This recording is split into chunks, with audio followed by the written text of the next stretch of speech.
Bismillahirrohmanirrohim. Huquqda onlayn darsimiz konstitutsiyadan bo'ladi. Bugungi darsimizda biz siz bilan konstitutsiyaning moddalarini sharhlamaymiz. Normalarga sharh bermaymiz. Aynan davlat imtihonida konstitutsiyadan qanday savol tushishi mumkin, shu to'g'risida aniq-tiniq o'rganamiz. Misol uchun bu yerdagi har bir normaga sharh bermaymiz. Misol tariqasida aytadigan bo'lsak, konstitutsiyamizning birinchi moddasida boshqaruvni respublika shakliga ega bo'lgan suveren, demokratik, huquqiy, ijtimoiy, dunyoviy davlat deb yozilgan. Bizda suveren davlat nima, demokratik davlat nima, huquqiy davlat nima, ijtimoiy davlat nima, dunyoviy davlat nima, referendum nima yoki shunga o'xshash konstitutsiyada uchraydigan ayrim ma'lumotlarga, normalarga sharh bermaymiz. Bugungi darsimizda davlat imtihonlarida konstitutsiyadan qanday savollar bo'lishi mumkinligi to'g'risida gaplashamiz va asosan ana shunga yo'naltiramiz darsimizni. Demak, hurmatli o'quvchilar, konstitutsiyamiz to'g'risida gaplashadigan bo'lsak, O'zbekiston Respublikasi Konstitutsiyasi 1992-yil 8-dekabrda 12-chaqiriq Oliy Kengashning 11-sessiyasida qabul qilingan. O'sha davrda qabul qilingan konstitutsiyamizda muqaddima 26 bob, 6 bo'lim, 128 ta modda mavjud edi. Lekin O'zbekiston Respublikasi Konstitutsiyasi yangi tahrirda yana qabul qilingan. Ayni amaldagi O'zbekiston Respublikasi Konstitutsiyasi 2023-yil 1-maydan kuchga kiradi. Hozirgi konstitutsiyamizning tarkibi muqaddima 6 bo'lim, 27 bob, 155 ta moddadan iborat. Konstitutsiyani qabul qilinishi bilan bog'liq va uni tarkibiy tuzilishi bilan bog'liq bo'lgan ma'lumotlarni yodingizda saqlab qolganingiz ma'qul. Xo'p, davlat imtihonlarida konstitutsiyadan qanday savollar bo'ladi? Bugungi darsimizda va keyingi darslarimizda va boshqa darslarimizda aynan huquqshunoslik sohasidagi ayrim afsonalarga nuqta qo'yamiz. Ya'ni o'qilishi kerak bo'lgan narsa bor, yodlanishi kerak bo'lgan narsa bor va yodlanmasligi kerak bo'lgan narsa bor. Hamma narsani biz yodlab o'tiravermaymiz. Misol uchun O'zbekiston Respublikasi Konstitutsiyasining muqaddimasi, kirish qismi, preambulasi. Biz O'zbekistonning yagona xalqi insoniy huquq va erkinliklariga, milliy va umuminsoniy qadriyatlariga, davlat suvereniteti prinsiplariga sodiqligimizni tantanali ravishda e'lon qilamiz. Mana bunday mazmundagi savol bo'lmaydi. Nimalarga sodiqligimizni tantanali ravishda e'lon qilamiz va sizdan insonning huquq va erkinliklariga, milliy va umuminsoniy qadriyatlarga, davlat suvereniteti prinsiplariga sodiqlik degan javoblar so'ralmaydi. Yoki keyingi qismda sadoqat namoyon qilingan ekan, keyingisi mas'uliyatni anglashgan ekan, keyingisi merosga tayanib konstitutsiya qabul qilingan ekan yoki nimagadir ahd qilishgan ekan konstitutsiya muqaddimasida yozilishicha. Xo'p, nimalargadir asoslanishgan ekan, xo'p, nimagadir intilishgan ekanda va maqsad qilishgan ekan. Ushbu konstitutsiyani qabul qilamiz va e'lon qilamiz. Buni tarkibidagi har bitta narsani yodlab o'tirish shart emas. Konstitutsiya muqaddimasi shunchaki kirish so'z o'rnida o'qiladi xolos. Buni ichida yodlanadigan narsa ham yo'q va imtihonda savol bo'lib tushadigan narsa ham yo'q.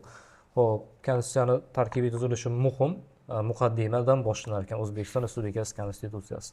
Va biz o'rganadigan konstitutsiya aynan amaldagi 2023-yilning 1-maydan kuchga kirgan konstitutsiya hisoblanadi. Konstitutsiyani tarkibiy tuzilishi to'g'risida gaplashdik siz bilan. Xo'p, normani ayni qaysi raqamda turganligini yodlashimiz biz uchun muhim emas.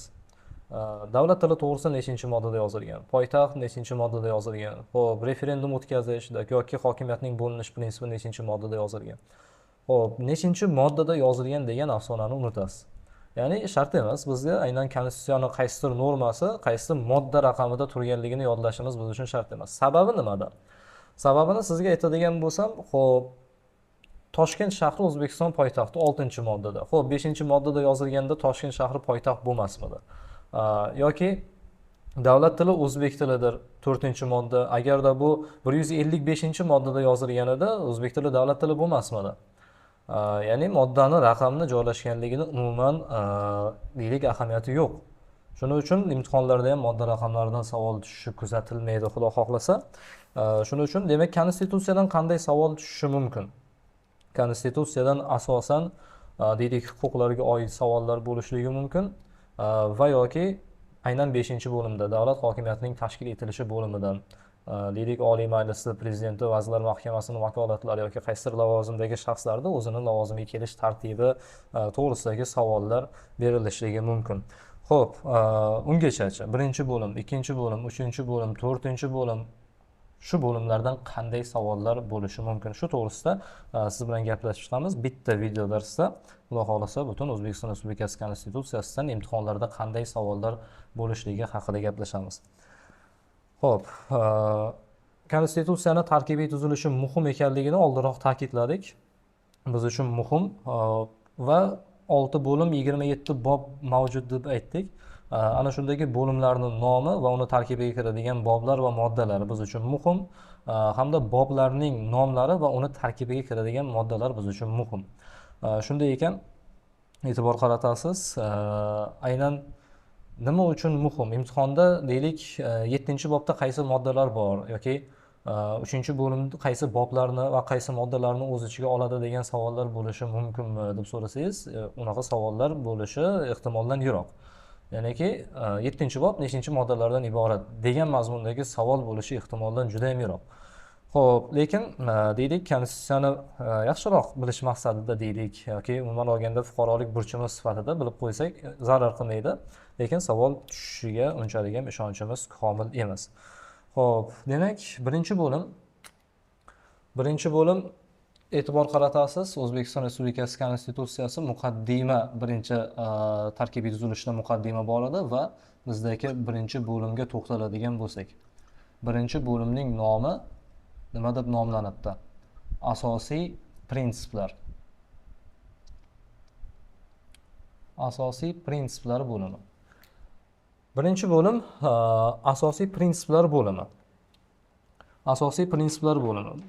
Muhim jihati qayerda birinchi bo'limning muhim jihati? Birinchi bo'limning muhim jihati u qaysi boblar va qaysi moddalardan iborat ekanligini bilishligimiz.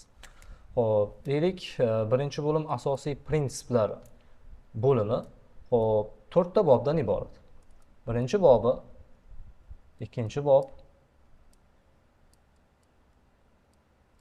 3-bob hamda 4-bob. Birinchi, ikkinchi, 3 va 4-boblar haqida gaplashadigan bo'lsak siz bilan. Demak, e'tibor qaratamiz.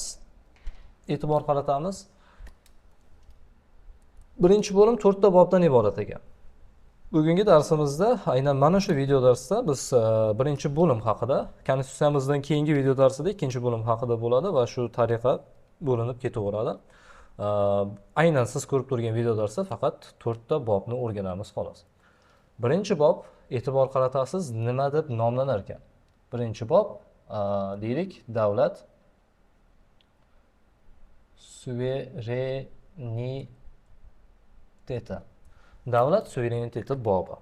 Davlat suvereniteti bobi birinchi bob va uni nomi va uni asosiy prinsiplar bo'limida ekanligini bilish muhim. Davlat suvereniteti bobi nechinchi moddalarni o'z ichiga oladi? 1 va 6 moddalar aynan davlat suvereniteti bobida joylashgan. Demak, birinchi bo'lim birinchi moddadan boshlanadi. Shu jihat ham esimizdan chiqib ketmasligi kerak. Ikkinchi bob qanday nomlangan? Ikkinchi bob deylik, xalq hokimiyatchiligi.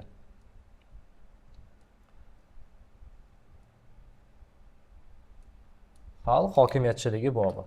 Xalq hokimiyatchiligi bobi moddalarga ajratadigan bo'lsak, demak, tabiiyki 7-moddadan boshlanadi toki 14-moddagacha o'z ichiga oladi. Xo'p, 3-bobga e'tibor qaratsak, 3-bob deylik, Konstitutsiya va qonunning ustunligi. Konstitutsiya va qonunning ustunligi bobi. Konstitutsiya va qonunning ustunligi bobida tabiiyki 2-bob 14-modda bilan yakunlanganligi uchun 15-modda va 16-moddalarni o'z ichiga oladi. Va asosiy prinsiplardagi bizda 4-bob bu albatta demak tashqi siyosat. Tashqi siyosat bobi. Tashqi siyosat bobini esa moddalarga ajratadigan bo'lsak, bu 17-18 moddalarni o'z ichiga olar ekan.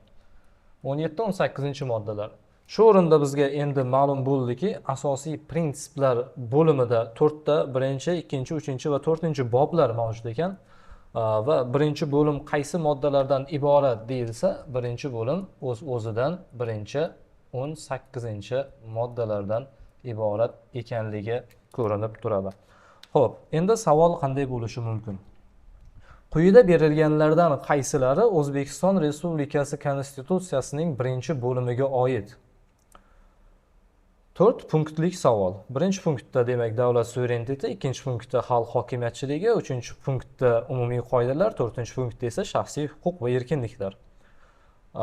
Ko'rib turibmizki, umumiy qoidalar bobi yoki shaxsiy huquq va erkinliklar bobi birinchi bo'limda emas, aynan ikkinchi bo'limda joylashgan. Bo'limga tegishli bo'lgan bob nomlari savol bo'lib tushishi mumkin. Shu jihatiga e'tibor qaratasiz va birinchi bo'lim asosiy prinsiplariga kiradigan boblar va ularning nomlari, ularni raqamlari bilan eslab qoladigan bo'lsangiz, sizda aynan tashqi siyosat, konstitutsiya va qonunning ustidagi xalq hokimiyatchiligi yoki davlat suverenitetini topish siz uchun bir qancha osonroq bo'ladi. E'tibor qaratasiz. Demak, shu ko'rinishda bo'ldi. Konstitutsiyaning birinchi moddasi. O'zbekiston boshqaruvining respublika shakliga ega bo'lgan suveren, demokratik, huquqiy, ijtimoiy va dunyoviy davlat. Mana shu 5 ta jihat esingizdan chiqmasin. Suveren, demokratik, huquqiy, ijtimoiy va dunyoviy davlat. Davlatning O'zbekiston Respublikasi O'zbekiston degan nomlari bir xil ma'noni anglatadi. Ikkinchi moddada davlat xalq irodasini ifoda etib, uning manfaatlariga xizmat qiladi. Davlat organlari va mansabdor shaxslar jamiyat va fuqarolar oldida mas'uldirlar. 3-modda O'zbekiston Respublikasi o'zining milliy davlat va ma'muriy hududiy tuzilishini, davlat hokimiyati organlarining tizimini belgilaydi, ichki va tashqi siyosatni amalga oshiradi. O'zbekiston davlat chegarasi va hududi daxlsiz va bo'linmasdir. 4-moddada davlat tili to'g'risida, 5-moddada davlat ramzlari to'g'risida, 6-moddada esa poytaxt Toshkent shahri ekanligi belgilangan. Xo'p, aynan bu normalardan to'g'ri berilgan ma'lumotni aniqlang degan savol tushishi biroz qiyin. Yoki savol chiqarish qiyin bunaqa, lekin qanday savollar bo'lishi mumkin? E'tibor qaratasiz. Xo'p, deyiladi. Davlat xalq irodasini ifoda etib, uning manfaatlariga xizmat qiladi. Ushbu norma O'zbekiston Respublikasi Konstitutsiyasining qaysi bobida belgilangan? Ushbu qoida Konstitutsiyaning qaysi bobida belgilangan? Qaysi bobida mustahkamlangan, qaysi bobida yozilgan mazmunidagi savollar bo'lishligi mumkin. Xo'p, deylik, O'zbekiston Respublikasi qonun bilan tasdiqlanadigan o'z davlat ramzlari, bayrog'i, gerbi va madhiyasiga ega. 5-modda. 5-moddada turganligini deyarli ahamiyati yo'q. Ahamiyatli jihati buni aynan 1-bobda, ya'ni davlat suvereniteti bobida turganligi. Xo'p, qonunchilikda deylik, konstitutsiyani o'rganishda yoki boshqa qonunchilik normalarini, deylik, jinoyat kodeksining maxsus qismini o'rganganimizda bobning nomlari biz uchun ahamiyatli. Shuning uchun konstitutsiyani ham, demak, boblarini nomiga va uni tarkibidagi normalarga alohida e'tibor qaratishimiz kerak. Deylik, yashash huquqi har bir insonning ajralmas huquqidir. 2-bo'lim 7-bob shaxsiy huquq va erkinliklar. Tabiiyki, yashash huquqi shaxsiy huquq bo'lganligi uchun 8-bobda, ya'ni siyosiy huquqlar bobida yozilmaydi. Yoki 9-bobda yoki boshqa huquqlar keltirilgan boblarda yozilishi biroz qiyinroq. Shuning uchun demak, yashash huquqi, demak 7-bob shaxsiy huquq va erkinliklar aynan shu bobda belgilangan. Yashash huquqi har bir insonning ajralmas huquqidir. Ushbu qoida 7-bob, ya'ni shaxsiy huquq va erkinliklar bobida belgilangan. Shu mazmunda o'rganib qo'yaveramiz. Xo'p, 7-modda davlat hokimiyatining birdan-bir manbai xalq ekanligi, 8-moddada O'zbekiston xalqini o'zbekistonliklar tashkil etishi to'g'risida, 9-moddada jamiyat va davlat hayotining eng muhim masalalari referendum orqali hal qilinishligi, 10-moddada O'zbekiston xalqi nomidan faqat Oliy Majlis va prezident ish olib borishligi. Nima uchun aynan Oliy Majlis va prezident ish olib boradi deb e'tibor qaratadigan bo'lsak, chunki ular to'g'ridan-to'g'ri xalq tomonidan saylanadi. Deylik, Vazirlar Mahkamasi yoki boshqa biron bir davlat hokimiyatining oliy organi xalq tomonidan to'g'ridan-to'g'ri saylanmaydi. To'g'ridan-to'g'ri saylanadigan aynan prezident va Oliy Majlis hisoblanadigan bo'lsa, aynan O'zbekiston xalqi nomidan shular ish olib borish huquqiga ega bo'lishadi. 11-moddada davlat hokimiyatining bo'linish prinsipi to'g'risida yozilgan. E'tibor qarating, bo'linish prinsipi ham xalq hokimiyatchiligi bobida yozilibdi. Muhimi shu. Demak, qonun chiqaruvchi, ijro etuvchi va sud hokimiyatiga bo'linadi. 12-moddada e'tibor qarating, O'zbekiston Respublikasida ijtimoiy hayot, siyosiy institutlar, mafkuralar va fikrlarning xilma-xilligi asosida rivojlanadi deb aytilibdi. Yana bir afsonaga e'tibor qaratamiz va bunday mazmundagi savol tushmaydi. Ya'ni O'zbekiston Respublikasida ijtimoiy hayot nimalar asosida rivojlanadi? Birinchisi siyosiy institutlar, ikkinchisi mafkuralar, uchinchisi fikrlarning xilma-xilligi. Umuman keragi yo'q. Aynan nimalar asosida, nima boshqa narsa asosida rivojlanmaydi. Shunchaki Konstitutsiyada belgilangan qoida xolos. Hech qaysi mafkura davlat mafkurasi sifatida o'rnatilishi mumkin emasligi. Demak, davlat mafkurasi to'g'risida 2-bobda yozilibdi. 13-moddada demokratiyaning umuminsoniy prinsiplariga asoslanishi yozilgan. Yana shu joyiga e'tibor qaratasiz. 13-modda O'zbekiston Respublikasida demokratiya umuminsoniy prinsiplariga asoslanadi va mana yana bir afsonaviy savolga e'tibor qarating. O'zbekiston Respublikasida demokratiya qanday prinsipga asoslanadi? A javob umuminsoniy prinsiplar, B javob adolat prinsipi, C javob insonparvarlik prinsipi, D javob deylik tenglik prinsipi. Unaqa mazmundagi savol bo'lmaydi. Bu shunchaki umumiy tushunchalar xolos. Xo'p, ya'ni moddani yodlash shart emas. Aynan shu normani xalq hokimiyatchiligi bobida turganligini bilsangiz kifoya.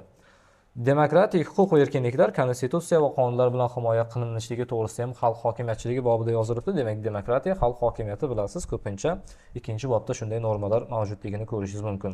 14-moddada esa davlat o'z faoliyatini inson farovonligi va jamiyatning barqaror rivojlanishini ta'minlash maqsadida qonuniylik, ijtimoiy adolat va birdamlik prinsiplari asosida amalga oshiradi degan qoida belgilangan ekan. Va yana bir afsonaviy savol.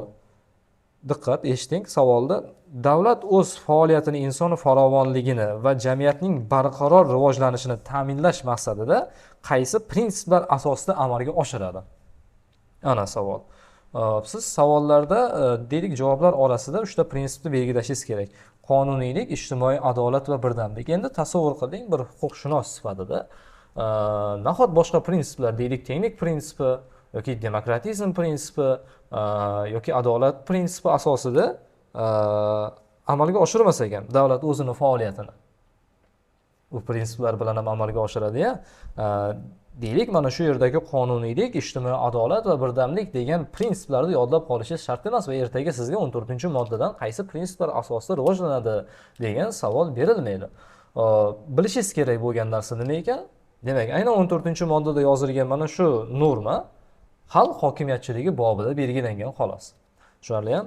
Demak, 3-bob Konstitutsiya va qonunning ustunligi. Konstitutsiya va qonunning ustunligi 15-16-moddalarni o'z ichiga oladi.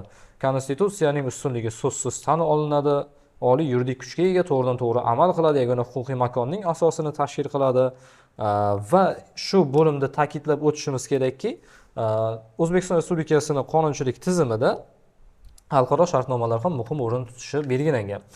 Shundayki, O'zbekiston Respublikasining xalqaro shartnomalari, xalqaro huquqning umumiy e'tirof etilgan prinsiplari va normalari bilan bir qatorda O'zbekiston Respublikasi huquqiy tizimining tarkibiy qismidir.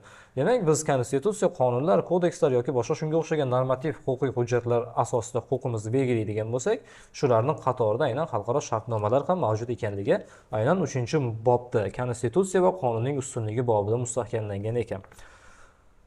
Xo'p, e'tibor qaratasiz, ana shu yerda bir holat nazarda tutiladi va bu boshqa qonunchilik hujjatlarida ham uchraydi. Konstitutsiyada emas faqat. Deylik, O'zbekiston Respublikasi fuqaroligi to'g'risidagi qonun yoki ayrim kodekslar yoki boshqa qonunchilik hujjatlarida ham shu qoida e'tirof etilgan. Agar O'zbekiston Respublikasining xalqaro shartnomasida O'zbekiston qonunida nazarda tutilganidan boshqacha qoidalar belgilangan bo'lsa, O'zbekiston Respublikasining xalqaro shartnomasi qoidalari qo'llaniladi. Deylik, biri ustun, biri ikkinchisidan ustun degan deylik qarashga to'xtaladigan bo'lsak, xalqaro shartnomalar ustunroq hisoblanar ekan. Aynan bir-biriga zid keladigan normalar uchrab qoladigan bo'lsa, deylik, o'lim jazosi taqiqlanadi, o'lim jazosi taqiqlanmaydi. Xalqaro shartnomada o'lim jazosi taqiqlanmaydi deb yozilgan bo'lsa, demak o'lim jazosi taqiqlanmaydi. Ya'ni xalqaro shartnoma qoidalari qo'llaniladi va bu o'xshatish shunchaki o'xshatish edi xolos. Bu alohida qoida emas. Sizga tushuntirish maqsadida shunday dedim xolos. Xo'p, e'tibor qaratishimiz kerak. Xo'p, 16-moddada ham aynan konstitutsiya to'g'risida yozilgan. Konstitutsiyaga boshqa normativ hujjatlar konstitutsiyaga zid bo'lmasligi to'g'risida yozilibdi. Demak, 17-modda tashqi siyosat bobiga o'tdik. Tashqi siyosat bobida O'zbekiston xalqaro munosabatlarining to'liq huquqli subyekti va davlatning tashqi siyosat prinsiplari 17-moddada yozilgan. Yana ta'kidlab o'taman, buni 18-moddada yozib qo'yadigan bo'lsak, bizning tashqi siyosatimizda prinsiplari o'zgarib ketmaydi. Xo'p, demak, aynan o'rganib qo'yishimiz shart emas. Buni tarkibidagi prinsiplarni yodlaymizmi? Buni tarkibidagi prinsiplarni yodlash shart emas. O'zi deylik, bir farosatli bir huquqshunos sifatida o'zimizni shunday qabul qiladigan bo'lsak, buni prinsiplarni yodlash shart emas. Deylik, barcha ijobiy prinsiplar aynan tashqi siyosat prinsipimizda uchraydi. Xo'p, kuch ishlatmaslik, kuch bilan tahdid qilmaslik, ko'rib turibsiz, ijobiy prinsip, davlatlarning suveren tenligini tan olish, chegaralarning buzilmasligi, davlatning hududiy yaxlitligi, nizolarni tinch yo'l bilan hal qilish savol bo'lishi mumkin 17-moddada. 17-moddadan savol bo'lishi mumkin deylik, O'zbekiston Respublikasining tashqi siyosat prinsiplarini aniqlang mazmunidagi savol bo'lar. Ana shunday savol bo'lgan taqdirda ham noto'g'ri javoblarda qanday bo'ladi? Deylik, boshqa davlatlarning ichki ishlariga aralashish, boshqa davlatlar hududiga bostirib kirish yoki shunga o'xshagan salbiy ma'nodagi prinsiplar qo'llanilishi mumkin noto'g'ri javoblar sifatida va uni to'g'ri javoblardan bemalol ajratib olishingiz mumkin. Va boshqa ijobiy prinsiplar konstitutsiyada yozilmagan bo'lsa ham bizni tashqi siyosatimizning prinsiplari hisoblanadi. Ya'niki biron bir faoliyatni prinsiplarini bitta qoidada, bitta normada, bitta qonunda yozish deyarli imkonsiz. Bu yerda yozilmagan prinsiplar ham aynan qo'llanilaveradi demoqchimiz. 18-moddada O'zbekiston Respublikasi xalqaro tashkilotlarga, hamdo'stliklarga qo'shilishi mumkinligi to'g'risida yozilgan va aynan tashqi siyosat bilan bog'liq bo'lgan ana shunday normalar, shu qoidalar aynan tashqi siyosat bobida, ya'ni 4-bobda mustahkamlanganligini bilib qo'yishimiz biz uchun muhim hisoblanar ekan. Bu O'zbekiston Respublikasi Konstitutsiyasining 1-bo'limi edi. Yana ta'kidlab o'taman, normalarga sharh bermadik. U alohida konstitutsiya darslarida bo'ladi. Biz faqat davlat imtihonlarida tushishi mumkin bo'lgan savollarga e'tibor qaratdik xolos. Demak, xulosamiz shundan iboratki, modda raqamlarini yodlash siz uchun majburiy emas. Ahamiyatli tomoni o'sha qoidani, o'sha normani qaysi bobda yozilganligini bilish siz uchun ahamiyatli tomoni bo'lar ekan. Va biz o'rganib chiqqan normalardagi har bitta so'z savol bo'lib tushavermaydi. Har bitta savolni, har bitta so'zni yodlab o'tirishimiz shart emas. Birdamlik, ijtimoiy adolat, qonuniylik prinsiplari. Xo'p, boshqa prinsip ham bor bu yerda. Shunchaki konstitutsiyada yozilmagan xolos. Tashqi siyosat prinsiplarida ham xuddi shunaqa narsa. Prinsiplar bilan deylik, e'tibor qaratishimiz shart emas prinsiplarga. Xo'p, siz uchun vazifa qanday bo'ladi O'zbekiston Respublikasi Konstitutsiyasini 1-bo'limni o'rganishda? 1-bo'limda o'rganishda modda raqamlariga emas, balki aynan o'sha qoidani qaysi bobda yozilganligiga alohida e'tibor qaratar ekansiz, xolos. Bu O'zbekiston Respublikasi Konstitutsiyasining 1-bo'limi va undan shakllantirilishi mumkin bo'lgan test savollari haqidagi darsimiz edi. Katta rahmat, charchamanglar.